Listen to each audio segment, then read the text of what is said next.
Forget bacon and beans. On 19th century cattle drives, cowboys survived on things like dried beef organs and fermented dough.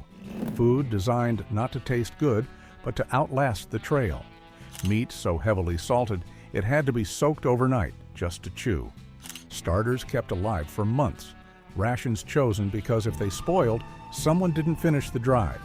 These weren't recipes. They were survival calculations.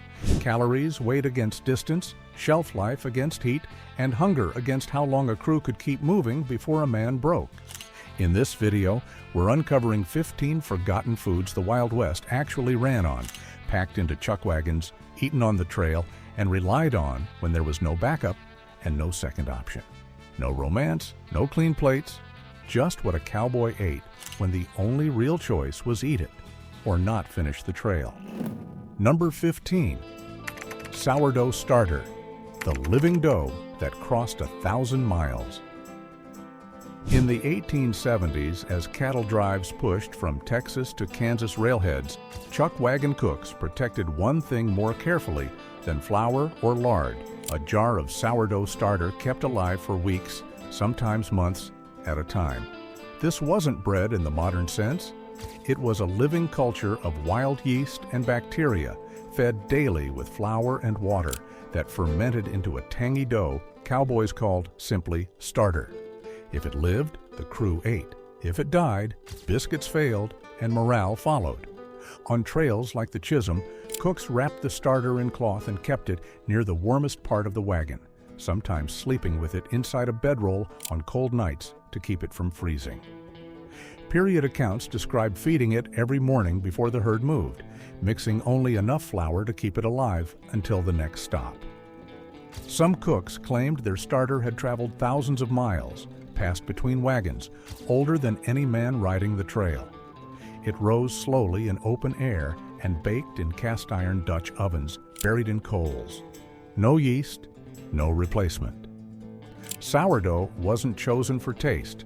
It was chosen because it didn't rot, didn't require resupply, and could survive constant movement, turning flour and grease into calories when fresh food was no longer an option. Number 14. Hardtack, the indestructible ration that broke teeth.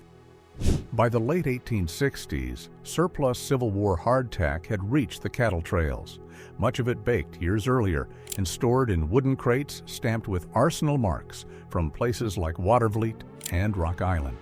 Each piece was an unleavened cracker roughly 3 inches square, made from flour, water, and salt. Bakers pressed the dough thin, punched rows of holes to release trapped air, then baked it repeatedly until every trace of moisture was gone. The result was a ration that could survive years in a saddlebag without rotting and could just as easily crack a tooth if bitten dry. Cowboys soaked it in coffee, crumbled it into stew, or fried it in bacon grease to make it edible. Army ration lists from frontier posts like Fort Laramie and Fort Sill show hardtack issued by the pound alongside salted pork and dried beans. Civilians bought surplus crates cheaply from military suppliers or ordered it through general stores in Kansas cowtowns. Trail journals describe men inspecting each piece before eating, tapping it against a tin plate to knock loose weevils burrowed inside. Sometimes there were more bugs than biscuit. Hardtack wasn't food meant to be enjoyed. It was insurance, fuel that wouldn't spoil before a drive ended, even if it tested teeth, patience, and stomachs along the way. Number 13. Dried chipped beef, the salted meat that lasted months. On a cattle drive that stretched for weeks without refrigeration, fresh beef didn't survive. Salt did. And when beef was cured hard enough to outlast heat, flies, and time, it became dried, chipped beef, standard issue on chuck wagons from the Goodnight Loving Trail to the Western Trail. Freshly slaughtered cattle were cut into thin strips, packed into barrels with coarse salt, and left to cure for weeks. Once preserved, the meat was rinsed, dried in open air, and sliced paper thin. What remained was dark, brittle, and so heavily salted it had to be soaked overnight before anyone could chew it. Cooks fried the softened meat in lard or simmered it into thick gravy, pouring it over biscuits to stretch a small portion across a full crew. It wasn't a meal you looked forward to. It was a meal that bought time. Supply records from Kansas railheads like Dodge City and Ellsworth list barrels of dried beef sold to outfitters preparing for the long push north. Rationed carefully, a single barrel could feed 15 men for weeks. Trail accounts describe the meat after months on the wagon, dark as old leather, stiff as bark, and useless unless boiled or soaked first.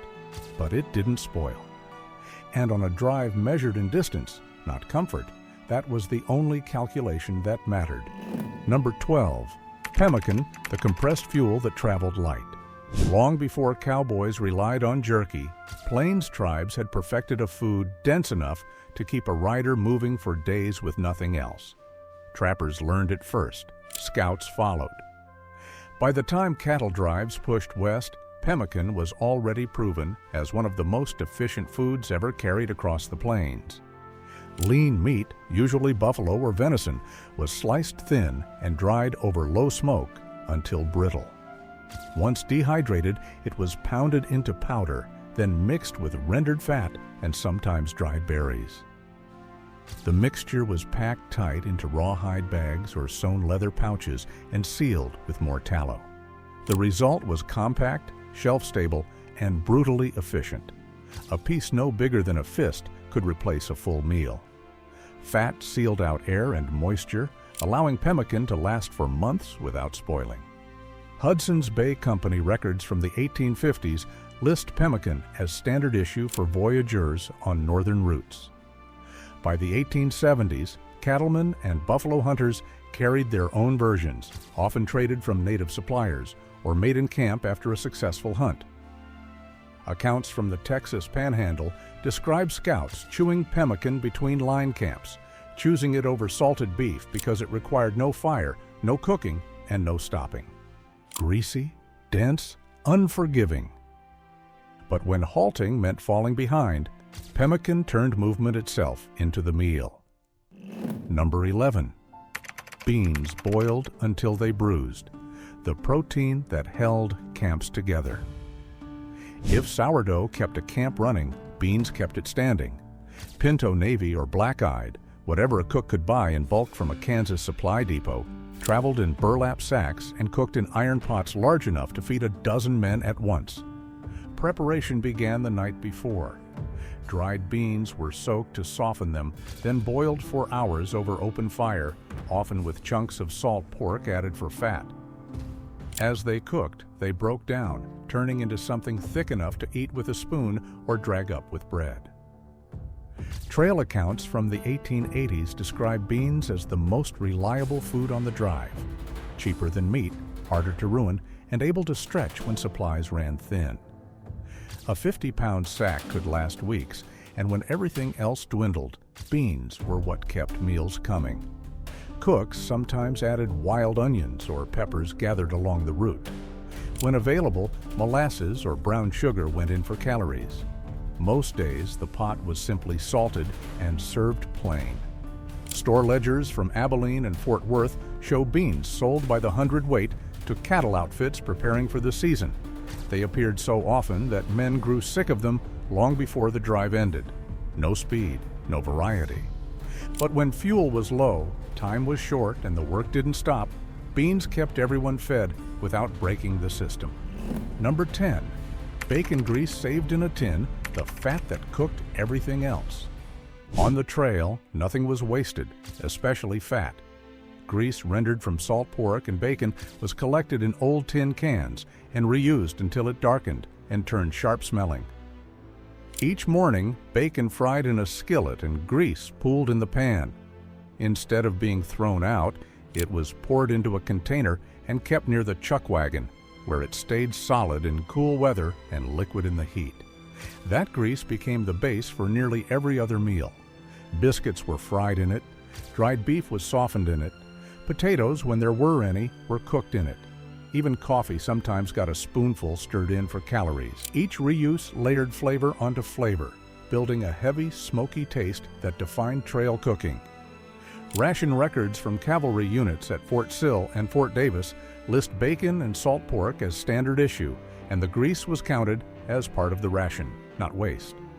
Civilian drovers followed the same practice, knowing fat delivered more energy per ounce than almost anything else they carried. Diaries mention the smell of old grease heating in a skillet each morning. That smell meant breakfast. The grease wasn't clean, it wasn't fresh. But when flour thinned out and meat disappeared, it turned scraps into meals and calories into endurance. Number 9. Cornmeal mush, the cheap calories that filled the gap.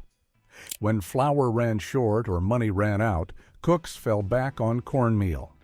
Bought in bulk from general stores across Texas and Kansas, it was cheaper than wheat, stored longer, and stretched further when cooked into a thick porridge known simply as mush. The method was basic. Water boiled in a pot, cornmeal stirred in slowly to keep it from clumping, then cooked until it thickened into a dense yellow mass. Sometimes it was salted. Sometimes a spoonful of bacon grease or molasses went in. Most days it was eaten plain. Mush could be served hot or left to cool overnight, then sliced and fried the next morning. Fried mush formed a crisp crust while staying soft inside, soaking up grease or gravy better than bread when flour was scarce. Supply invoices from Dodge City show cornmeal sold by the hundredweight to cattle outfits and wagon trains heading west. It became a staple of smaller crews and poorer operations that couldn't afford steady shipments of wheat flour. Trail journals describe mush as filling but joyless. Food eaten because there was nothing else. No choice, no alternative. But when money thinned out and towns were still days away, mush kept stomachs quiet and men working instead of collapsing. Number 8. Jerky chewed until your jaw ached. The portable meat that needed no fire. Dried meat wasn't a snack. It was survival stripped down to its simplest form, light enough to carry in a saddlebag and tough enough to last weeks without spoiling. Cowboys called it jerky, and it came from whatever animal could be slaughtered and preserved. Beef, venison, antelope, even wild turkey. Lean meat was sliced thin, salted heavily, and hung in the sun or over low smoke until every trace of moisture was gone. What remained was dark, stiff, and nearly indestructible. A rider could carry it in a pocket and chew for hours, letting saliva soften it enough to swallow while riding. Jerky required no fire, no pot, no stopping. It didn't spoil in heat, attract flies, or leave scraps behind. That made it essential for scouts, hunters, and line riders who spent days away from the chuckwagon with no guarantee of a cooked meal. Accounts from buffalo hunters on the southern plains in the 1870s mention making jerky from fresh kills and trading it in towns like Fort Griffin and Adobe Walls. Cattlemen did the same, slaughtering an animal early in a drive and preserving as much meat as possible before it turned. Museum collections in Kansas and Texas still hold leather and canvas pouches darkened by years of carrying dried meat. Jerky wasn't tender, and it wasn't pleasant.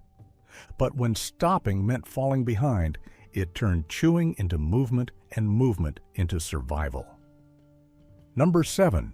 Canned tomatoes, the luxury that fought scurvy. By the 1870s, tin cans were common enough that even trail crews could afford a few luxuries. Among the most prized were canned tomatoes, acidic, shelf-stable, and one of the only reliable sources of vitamin C on a diet built almost entirely from dried meat, beans, and flour. Tomatoes were packed in sealed tins by commercial canneries, shipped west by rail, and sold in general stores across cattle towns like Abilene and Cheyenne. A single can often cost more than a pound of dried beans, but cooks bought them anyway because they protected against sickness nothing else could prevent. The tomatoes were eaten cold straight from the can or heated and stirred into stews. Their acidity cut through salt pork and grease, and the juice could be sipped when water tasted alkaline or stale after days on the trail. Army ration reports from frontier posts such as Fort Supply and Fort Concho list canned tomatoes as occasional issue to prevent scurvy. Cattlemen followed the same logic, knowing that men fed only on preserved meat and hardtack eventually grew weak, bled at the gums, and lost the strength to work. Trail accounts describe tomatoes as a treat, saved for days when morale dipped or illness threatened the crew. Some cooks hoarded cans for emergencies, rationing them carefully. They weren't fresh produce. They were prevention, and on a trail where sickness could end a drive, canned tomatoes were the closest thing to medicine a cowboy could carry. Number 6. Molasses, the sweet fuel that powered long mornings. Refined sugar was expensive and spoiled quickly in heat, so cowboys relied on molasses instead.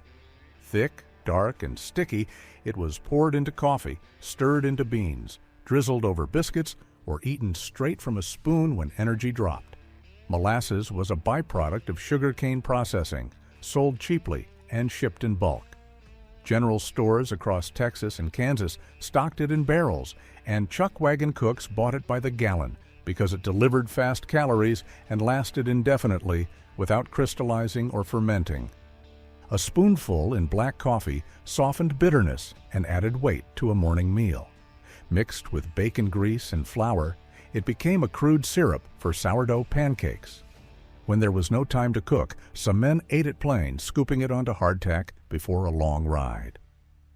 Supply records from cattle outfits list molasses alongside flour and coffee as an essential item, not a treat. Military ration lists show it issued the same way to cavalry units operating far from supply lines. Trail diaries note that molasses was one of the few foods men didn't complain about.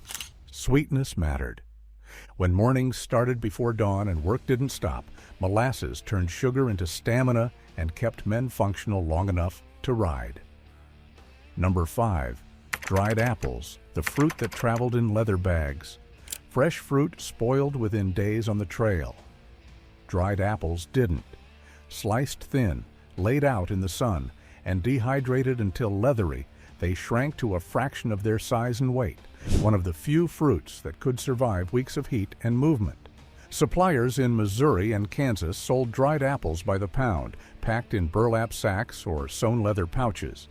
A single pound could be rehydrated into enough fruit to serve an entire crew, boiled until soft and sweetened with molasses or sugar when it was available. Cooks soaked dried apples overnight, then simmered them into thick compote or baked them into pies in Dutch ovens. The result was heavy, sticky, and sweet enough to feel unfamiliar after weeks of beans, grease, and salt meat. Store ledgers from Dodge City and Fort Worth list dried apples alongside flour and coffee, priced high enough that crews bought them deliberately. They weren't eaten freely, they were counted.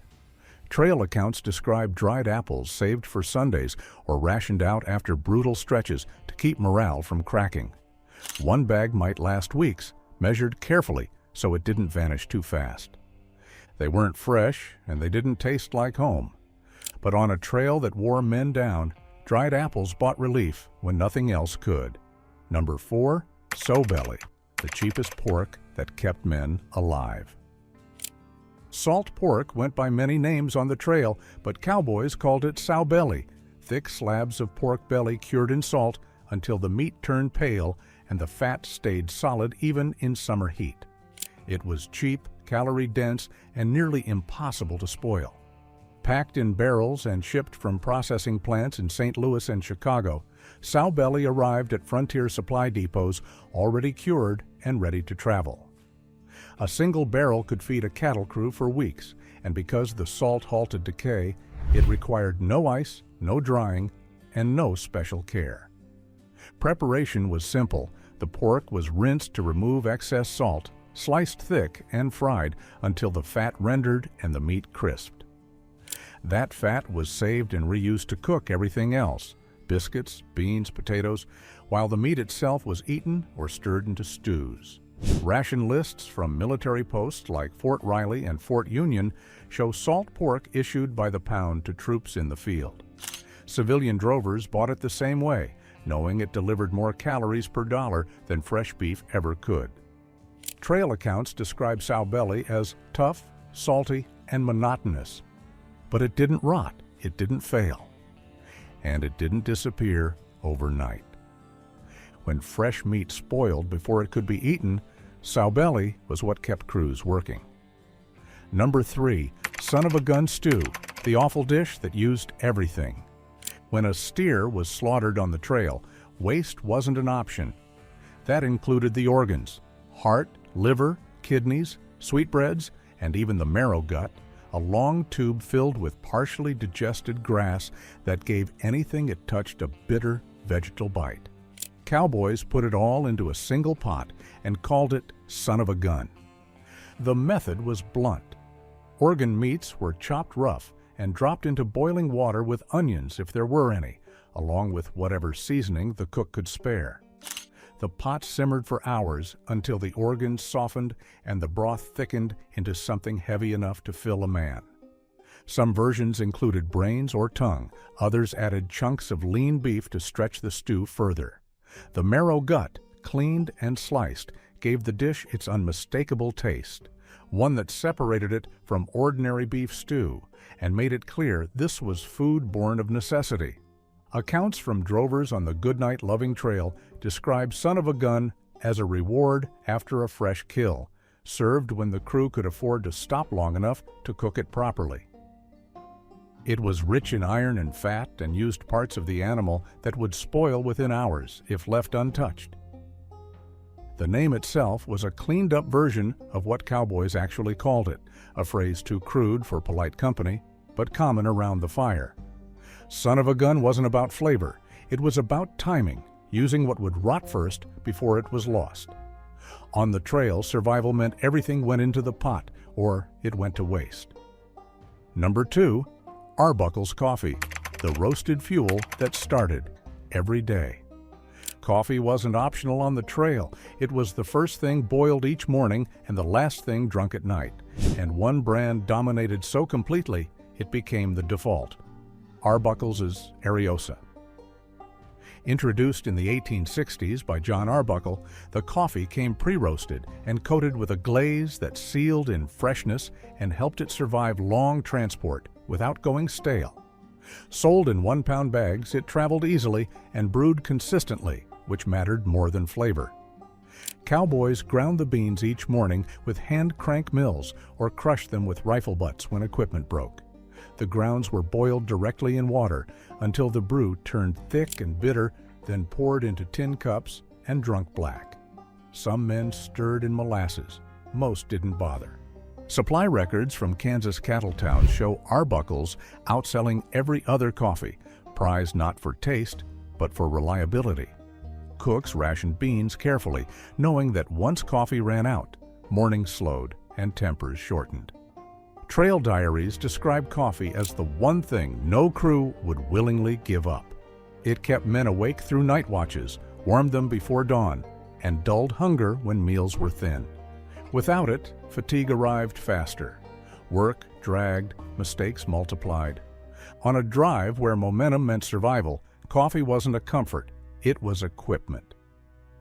Number 1, sourdough biscuits baked in a Dutch oven, the bread that held the trail together. If one food defined life on the trail, it was sourdough biscuits. Dense, heavy rounds of bread baked in cast-iron Dutch ovens, they appeared at nearly every meal, served with bacon, beans, or stew, and eaten plain when nothing else remained. The dough began with a starter kept alive in a jar near the chuckwagon, mixed with flour, salt, and bacon grease until it formed a sticky mass. Cooks shaped it into rough rounds, placed them in greased Dutch ovens, and buried the pots in hot coals. 20 minutes later, the biscuits emerged firm, hot, and filling. They weren't light or soft. They were built to absorb grease, stretch small portions of meat, and fill stomachs fast. Men ate them fresh from the oven or stuffed them into pockets to chew dry while riding between line camps. Accounts from the Chisholm and Western trails describe biscuits as the foundation of trail meals, baked twice a day and expected by every rider. A cook who couldn't turn flour into dependable bread didn't last long. Store records show flour sold by the hundredweight to cattle outfits, with Dutch ovens listed as essential equipment alongside skillets and coffee pots. Without bread, the entire food system broke down. Sourdough biscuits weren't special. They were structural. They turned flour and fat into calories that could be eaten anywhere, anytime, for months at a stretch. They fed men when meat spoiled, supplies thinned, and the trail refused to end. 15 foods, none chosen for comfort. Each was selected for weight, cost, shelf life, or the simple fact it wouldn't fail before the drive did. These weren't recipes built for taste. They were calculations made in supply depots and enforced by hunger. Hollywood filled the campfire with bacon and beans. Reality filled it with fermented dough, dried organs, and meat cured hard enough to survive the heat. The West wasn't sustained by courage or steel. It ran on calories, measured, rationed, and eaten because there was no other choice.